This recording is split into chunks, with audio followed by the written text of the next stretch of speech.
Hey guys, Sleepy Reader here with another random May haul.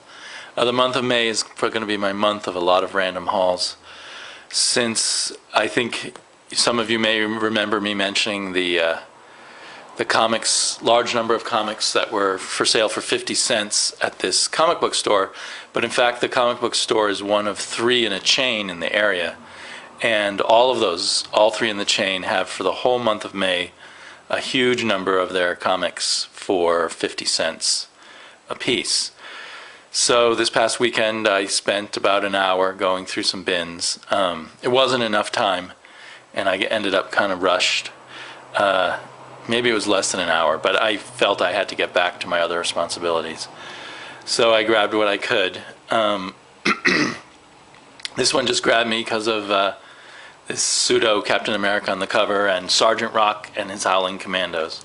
Just seemed fun to at least take a look at. Kind of a nice Captain America-ish cover. And so in this same amalgam vein is the Bat Thing, and I like the Man Thing and the Man Bat, so Bat Thing just sounded fun, at least for a quick, cheap read. Then I got, on my last random haul, I got a lot of Trinities, so I grabbed some more. Trinity number 29, 28, oops, they're out of order. 28, 29, 30. Oh, here, and great example of me being rushed. 29 and 28 again. And then, although less and less so as time goes on in these bins, they do have some of the older, of the recent new DC for 50 cents, so I'm just grabbing some of the ones that I'm trying to fill in on that I didn't get around to in my early reading of the new DC, and I've heard good things about them from other reviewers, so I thought I'd grab Batman and Robins that I can. And I'm somewhat intrigued by Captain Atom, so I've been grabbing that. And then Omega Men is a now kind of obscure or unpopular series. You see a lot of them in the cheap bins, but I was particularly attracted to this one being by Alex Nino, that artist who I remember best from Creepy and Eerie, but I was just intrigued to see what he could do with the Omega Men. I just thought it'd be fun for the art. Maybe it'll be a good read too. And then also for the art, I grabbed these JSAs drawn by Paul Gulacy. At times I've really been intrigued by Paul Gulacy's art. It's quite distinctive and fun to look at. So I got two of those JSAs, 12 and 13.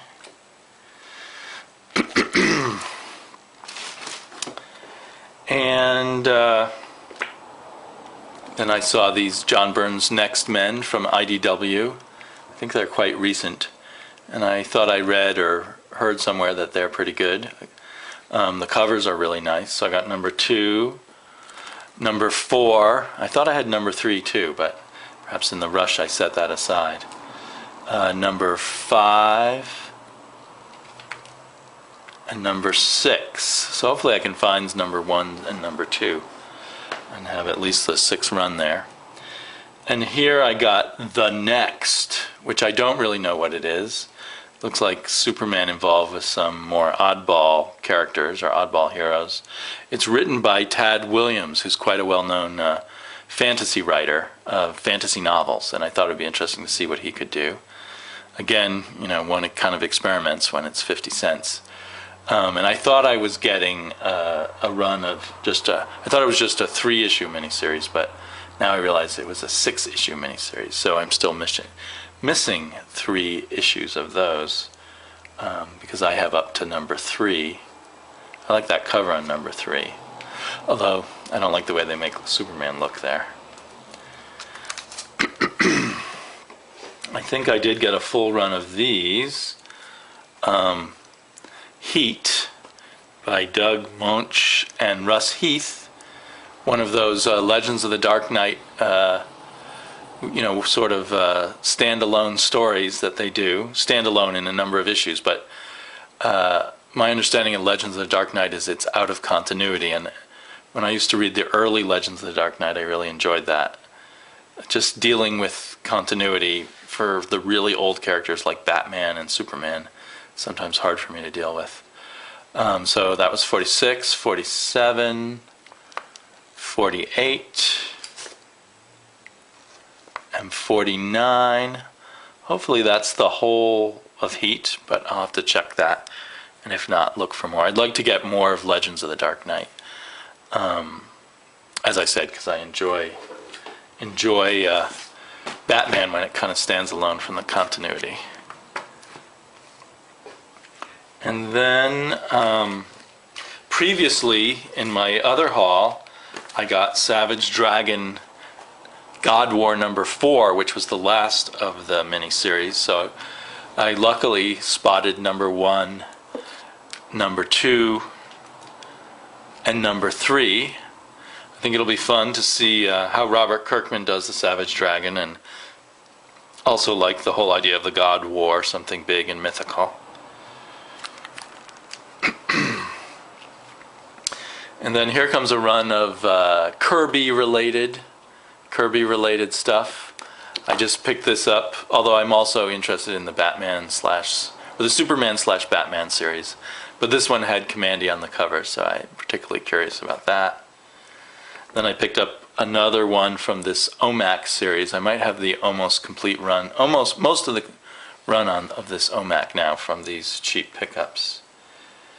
And deeper into the Kirby but not by Kirby realm is Orion, which was a series done by Walter Simonson for DC. Not quite sure when, in the 90s. So that's got me pretty excited. I've never read these and love Walt Simonson, so it might be interesting to see what he does with the New Gods. So I got Orion number 10, number 20, number 22. So that's a series that I'd like to get the whole run. And in fact, I saw the whole run at yet another comic book store. I think they had the whole run, and it was $2.50 an issue. So if I have to, I can go pick those up. $2.50 is not really a bad price for a comic book if you like it. And then I think an older series is New Gods, written by, what's his first name? Mark Evinger, who I've read a lot of his writing in the Jack Kirby Collector. And I think he was the first one they gave a crack at reviving the New Gods. He himself says this wasn't a very good series, but just thought it'd be fun to try anyway, at least at a low price. I think I already got some of these in another haul, and even this time I got doubles of some of them. So that's New Gods number 6, New Gods number 8, New Gods number 9. These covers seem pretty good. New Gods number 10, number 10 again, New Gods 11, New Gods 14, New Gods 17, and New Gods 18, New Gods 23. It's kind of sad that these runs are much longer than Kirby's original run. I think in some ways Kirby's brief time at DC was some of his most brilliant work, but everything there was aborted. It was all potential of greatness that never got to be completed. Maybe that's what makes it all so fascinating, but it was like the closest he got to total creative control until he was much older in the Captain Victory times. But by then I don't think he was putting as much effort into it, or he just wasn't as at great a peak.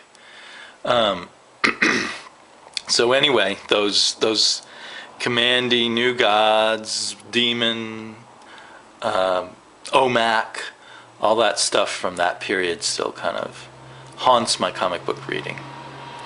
So thanks for watching. I I'll probably be doing some reviews in another day or two when I get my new comics, and I will probably be doing some more hauls during the month of May, random hauls. So if you want to bear with me, if you enjoy this stuff, keep looking back. Talk to you all later.